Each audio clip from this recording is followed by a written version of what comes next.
इस प्रारूप सूची में त्रुटियां हटाने के लिए एक बार फिर निर्धारित समय परिधि में सभी मतदाता और राजनीतिक दल मिलकर अपना बहुमूल्य योगदान दे रहे हैं। विगत आंकड़ों के अनुसार स्वयं मतदाताओं ने लगभग 28,370 ऐसे क्लेम्स एंड ऑब्जेक्शंस दिए हैं और जो मतदाता 1 जुलाई को 18 वर्ष की आयु पूरी कर चुके हैं या 1 अक्टूबर को 18 वर्ष की आयु पूरे करने वाले हैं, ऐसे 1,03,703 मतदाताओं ने भी अपना आवेदन फॉर्म 6 और डिक्लेरेशन के साथ किया है।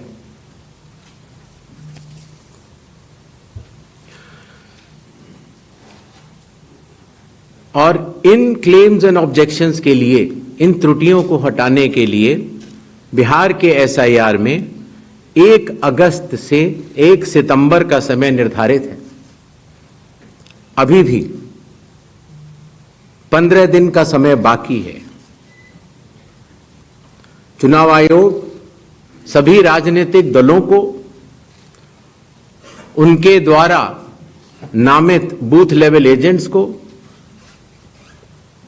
नेशनल लेवल पॉलिटिकल पार्टीज को, स्टेट लेवल पॉलिटिकल पार्टीज को आह्वान करता है कि आने वाले 15 दिनों में जो भी प्रारूप मतदाता सूची उनको दी गई है उसमें अगर कोई भी त्रुटि हो तो उसको प्रिस्क्राइब्ड फॉर्म के तहत जमा करें। चुनाव आयोग के दरवाजे हमेशा सबके लिए समान रूप से खुले हुए हैं।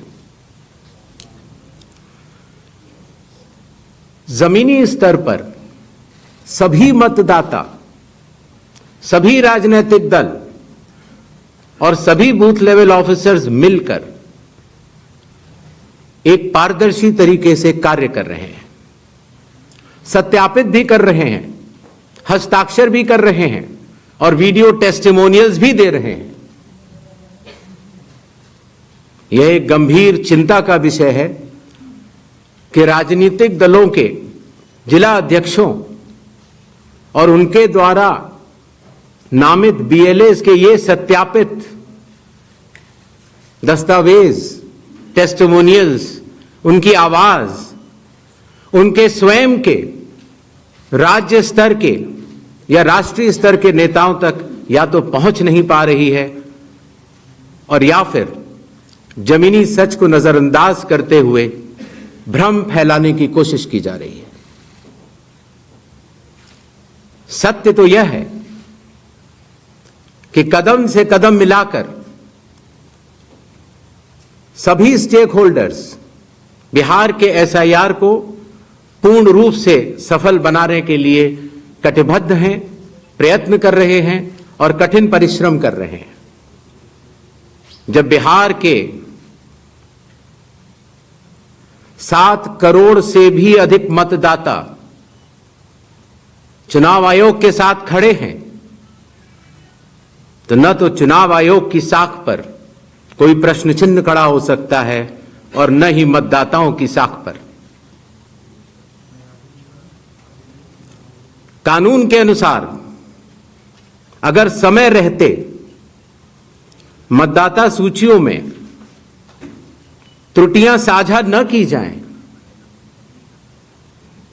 मतदाता द्वारा अपना प्रत्याशी चुनने के 45 डेज के भीतर माननीय उच्च न्यायालय में चुनाव याचिका दायर न की जाए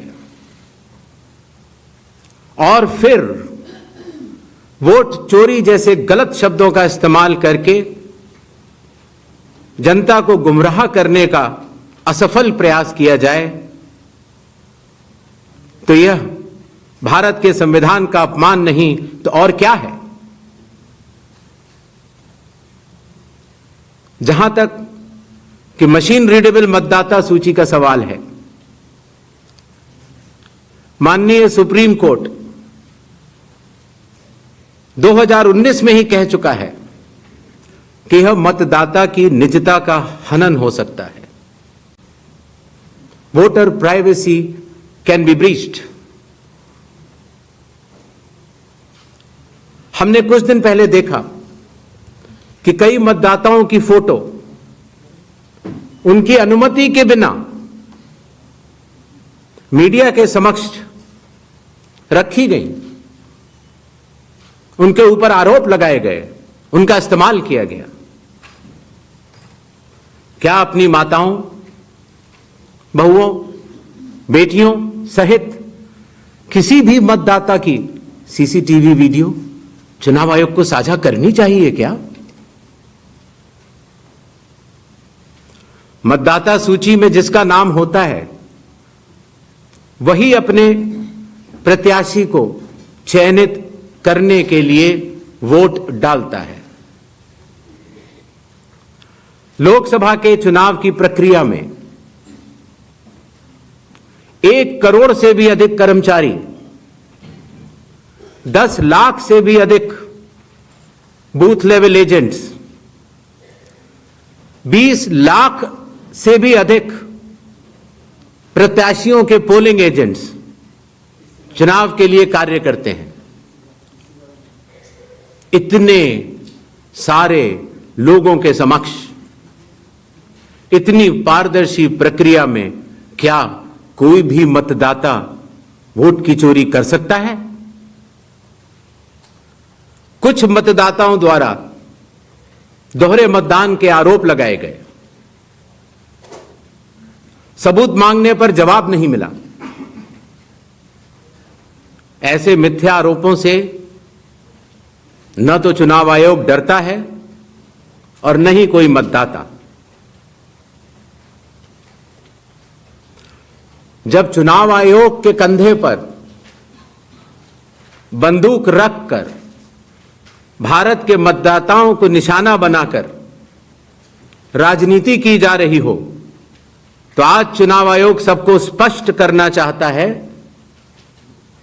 कि चुनाव आयोग निडरता के साथ सभी गरीब, अमीर, बुजुर्ग, महिला, युवा सहित सभी वर्गों और सभी धर्मों के मतदाताओं के साथ बिना किसी भेदभाव के चट्टान की तरह खड़ा था, खड़ा है और खड़ा रहेगा। जय हिंद, जय Bharat.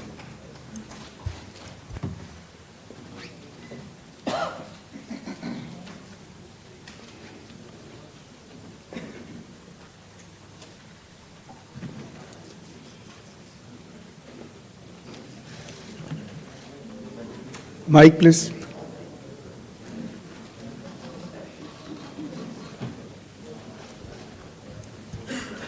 Sir, good evening. I am Prashant from Asianet News. Sir, here. Here. Prashant from Asianet News.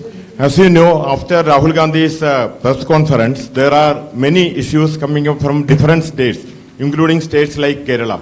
Will you initiate an inquiry into all these allegations which are coming from different states? Next, 5 questions. 22.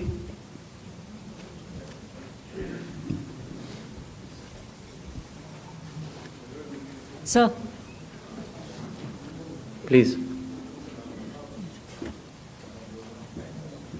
I'll ask. Yeah. Hi. Please. Yeah. Go ahead. Yeah. Sir, Aishwarya Paliwal from Aaj and India Today. Sir, 2 questions. First, sir, a lot of political parties have asked certain questions, but do you think all those questions are actually pointing towards the need for SIR? Sir, second question is what arrangements you've made for the vulnerable groups? Because a lot of people are asking senior citizens, migrants, marginalized. So if you can focus on that, sir. Okay. 163. Sir, Shriparna from the Hindu newspaper. Sir, during door-to-door survey and enumeration, how many Nepali, Bangladeshi and Myanmarese nationals were found by BLOs? Does the Election Commission have any figures? 80. I'm coming, sir. We have enough time, sir. 80. Ganesh Kumar ji, yeah. How are you? I think you are well. This is Sandeep Shornokar from Bartaman newspaper. It's a West Bengal, one of the largest newspaper. मेरा question ये है कि बिहार के बाद बंगाल में कब SIR शुरू हो रहा है? 164.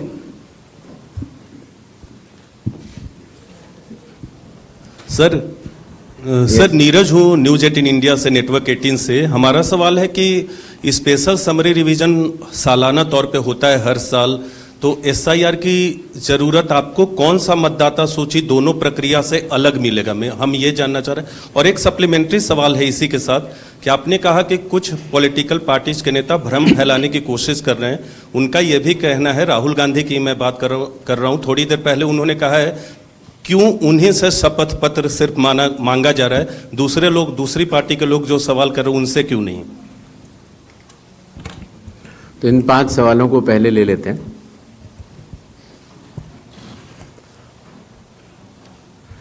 हमारे सारे मीडिया बंधुओं के माध्यम से मैं देश के मतदाताओं को ये बतलाना चाहता हूं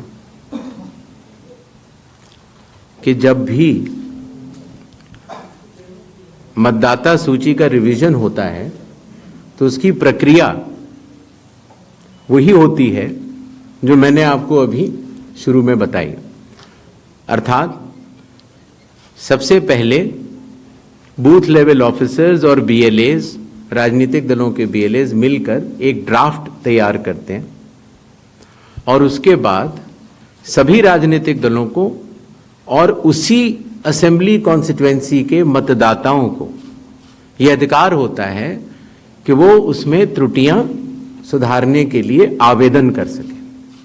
आवेदन 3 तरह के हो सकते हैं, या तो किसी का नाम छूट गया हो तो फॉर्म 6 होता है, या किसी का नाम गलत जुड़ गया हो या किसी और को जुड़वाना हो तो फॉर्म 7 होता है, और या कई बार उसमें विवरण गलत हो जाए, आपकी नाम की स्पेलिंग गलत हो जाए, फोटो गलत हो जाए, एड्रेस गलत हो जाए तो फॉर्म 8 होता है। तो ये क्लेम्स एंड ऑब्जेक्शंस का जो पीरियड होता है ये बहुत महत्वपूर्ण होता है और इसमें सभी राजनीतिक दलों की भागीदारी और मतदाताओं की भागीदारी भी आवश्यक होती है। जब ये सारे क्लेम्स एंड ऑब्जेक्शंस आ जाते हैं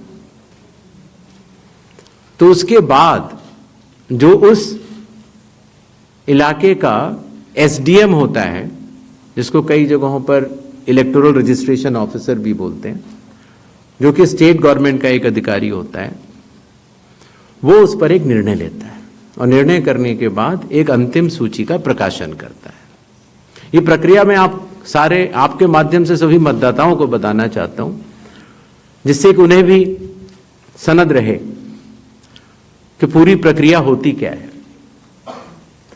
तो एक बार जब SDM की तरफ से अंतिम सूची प्रकाशित कर दी जाती है, और याद रहे कि प्रारूप अर्थात ड्राफ्ट सूची भी पॉलिटिकल पार्टी से शेयर की जाती है और अंतिम सूची भी पॉलिटिकल पार्टी से शेयर की जाती है, और आजकल चूंकि तकनीकी का जमाना है तो वेबसाइट पर भी इलेक्शन कमीशन की अवेलेबल होती है। इसके बाद भी अगर कोई भी त्रुटि रह जाए तो उस जिले के DM के पास एक अपील होती है, और अगर DM से भी उस त्रुटि का समाधान न निकले तो उसके ऊपर उस प्रदेश के चीफ इलेक्टोरल ऑफिसर के पास एक अपील होती है।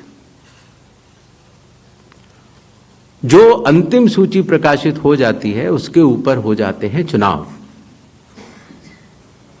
जब चुनाव होते हैं तो पॉलिटिकल पार्टीज अपने कैंडिडेट्स को खड़ा करती हैं और उन कैंडिडेट्स को यह सूची एक बार फिर दे दी जाती है कि इस सूची के ऊपर मतदान होगा, और यह सूची मतदान केंद्रवार दी जाती है। इस प्रक्रिया के बाद जब चुनावी मतदान होता है तो मतदान केंद्र के अंदर हर प्रत्याशी को यह अधिकार होता है